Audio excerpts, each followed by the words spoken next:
Flash 64 latest updation ഉണ്ട്. അയ്യോ, നമുക്കെന്നാൽ flash 64 dongle open ചെയ്യാം. ഓപ്പൺ ചെയ്ത് കഴിഞ്ഞാൽ നമ്മുടെ താഴത്തെ നിരയിൽ ISP ഇമേജ് എന്ന് പറഞ്ഞ പുതിയൊരു ഓപ്ഷൻ കാണാവുന്നതാണ്. ഈ ISP ഇമേജ് ഓപ്പൺ ചെയ്യാം. ഇനി മൗസിന്റെ റൈറ്റ് ബട്ടൺ ഓപ്പൺ ആക്കി ഫോൾഡർ സെർച്ച് ചെയ്ത് പിടിക്കുക. ഫോൾഡർ നമുക്ക് ഡൗൺലോഡ് ചെയ്ത ഫയലിൽ തന്നെ ഉണ്ടാവും.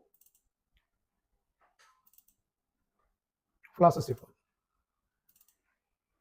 ISP എന്ന് നമുക്ക് കാണാൻ പറ്റും. പിന്നൗട്ട് ISP പിന്നൗട്ട്. ഇവിടെ നമുക്ക് ആവശ്യമായ ഫോണിന്റെ ISP നെറ്റിന്റെ ഇമേജ് വന്നിട്ടുണ്ടാവും. ഇവിടെ നമുക്ക് ഓപ്പൺ ആക്കി എടുക്കാവുന്നതാണ്. കണ്ടില്ലേ?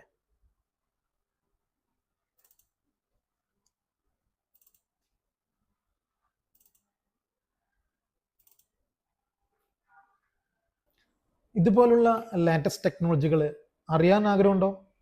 അത് പഠിക്കാൻ ആഗ്രഹമുണ്ടോ? എങ്കിൽ BF ബന്ധപ്പെടുക.